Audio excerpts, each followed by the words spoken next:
उन्होंने जो दर्जी के पास कोट सिलने को दिया हुआ है वो उसी दर्जी के पास रहेगा उनका, तो उनको यह बोल देना।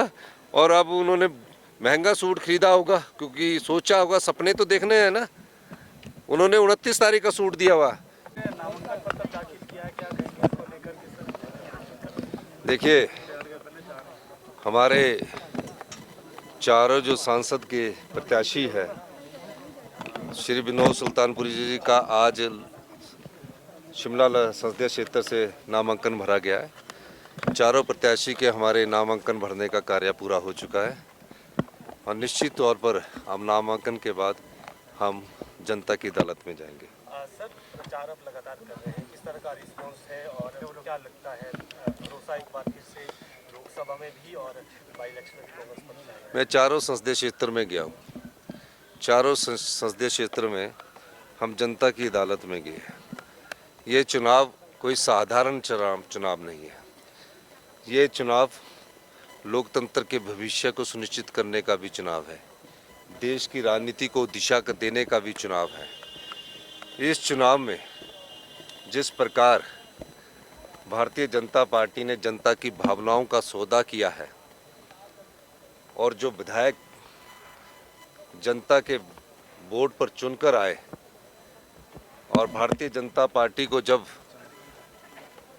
जनता ने नकार दिया तो 14 महीने पुरानी सरकार को वोट के दम पर सत्ता हासिल ना कर सके, नोट के दम पर सत्ता हासिल करने की कोशिश की और किसी न किसी तरह से जो आम लोगों की सरकार है, जिसमें आम लोगों से संबंधित योजनाओं को हमने पूरा किया, उसको गिराने की जो भारतीय जनता पार्टी ने कोशिश की, हम जनता की अदालत में उसको रख रहे हैं। सर, जयराम ठाकुर तो लगातार अपने चुनावी भाषण में भी कह रहे हैं कि 4 तारीख को देश में और प्रदेश में भाजपा की सरकार। तभी तो मैं कह रहा हूँ, ये चुनाव भविष्य की राजनीति तय करेगा।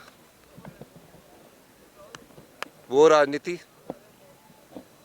जो जनताओं की भावनाओं का ख्याल रखकर सत्ता में जनता की सेवा कर रही है।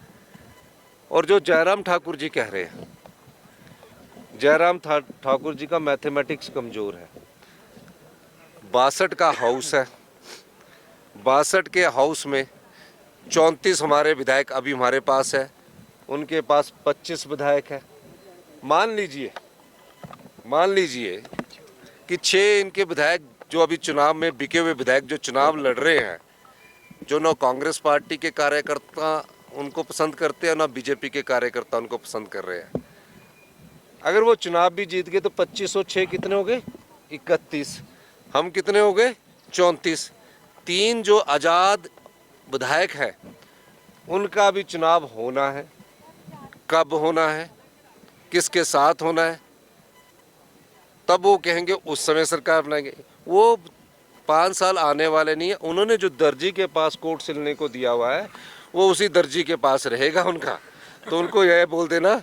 और अब उन्होंने महंगा सूट खरीदा होगा क्योंकि सोचा होगा, सपने तो देखने हैं ना। उन्होंने 29 तारीख का सूट दिया हुआ, पता लगा कि दर्जी से भी सूट को वापस नहीं लिया है इन्होंने। तो बोलना वो अगले 5 साल बाद अगर जनता उनको चाहेगी, अगर हमने अच्छा काम किया तो हमें चाहेगी। तो ये जनता तय करती है, जयराम ठाकुर जी तय नहीं करते। तो उनको बोलो कि मैथमेटिक्स में थोड़ी सी निपुणता हासिल करे।